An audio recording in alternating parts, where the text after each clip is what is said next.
Hello boys and girls, my name is Mrs. Taylor and this is a little bit strange because I'm sending you a video but it's not from school, it's from my house. But look, I've made a little classroom in my house. So we've got some of our favourite teddies from school. These are our bunnies, our class bunnies, and they are called Betsy and Benny. So they're here with us. We've got Rosie, our fairy puppet. So she's here with us. I've got, what can you see up here? I've got some numbers and I've got some letters. There's even a sign saying Borada. Good morning, that means. I've got lots of books and things from school. I've even got some bubbles. Do you like bubbles? They are my favourite.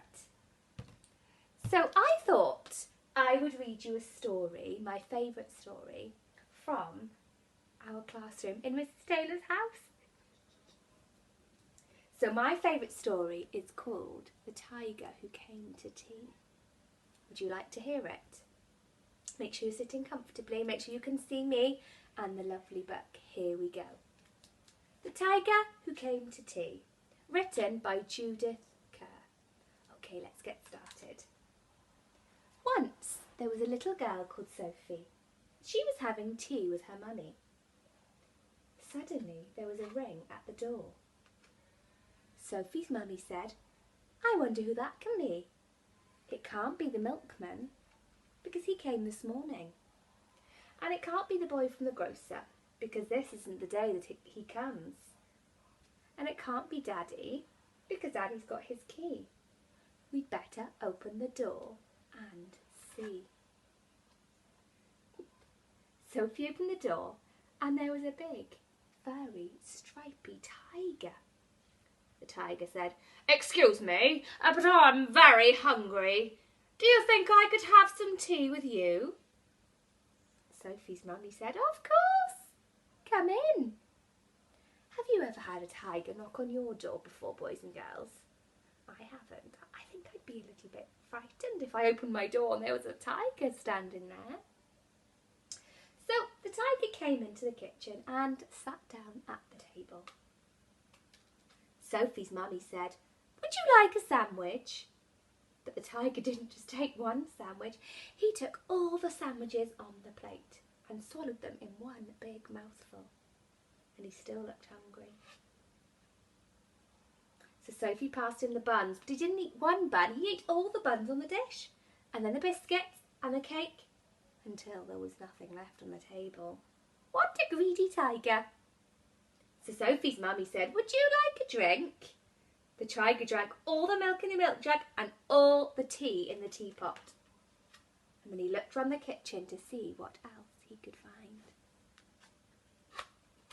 He ate all the supper in the saucepans and all of the food in the fridge. All the packets and tins in the cupboard. He drank all of the milk, all of the orange juice, and even all of Daddy's beer. Uh-oh. He went to the tap and he drank all the water. Then he said, "Thank you for my nice tea. I think I'd better go now." And off he went. Sophie's mummy said, I don't know what to do. I've got nothing for Daddy's supper. The tiger has eaten it all. Oh dear, it gets worse, boys and girls. Sophie went up to have her bath and she found she couldn't have it because the tiger had had all the water in the tap. Just then, Sophie's daddy came home.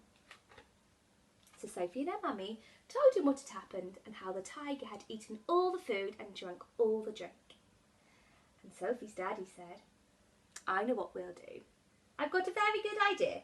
We'll put on our coats and we'll go to a cafe." Oh, that sounds exciting. So they went out in the dark and all the street lamps were lit and all the cars had their lights on. And they walked down the road to a cafe. I could see a cat. Meow. And there's some cars. And what's that? A big red bus. I know there's one little boy in our dojo group that's going to love this big red bus. And off they went to the cafe. They had a lovely supper with sausages and chips. And in the morning, Sophie and her mummy went shopping and they bought lots more things to eat. They also bought a very big tin of tiger food in case the tiger should come to tea again. But he never did. Thank you for listening to my story. This is Mrs. Taylor's favourite story, as I said, The Tiger Who Came to Tea. So a little challenge for you if you'd like to. You don't have to. Maybe you could send a picture of your favourite story. I would love to hear some of your favourites. And maybe I can buy some of them to make my story collection bigger. And when you come to school, we can read some of your favourites. Have a lovely day, boys and girls. And check out this dojo for any other videos and things that Mrs. Taylor may post for you.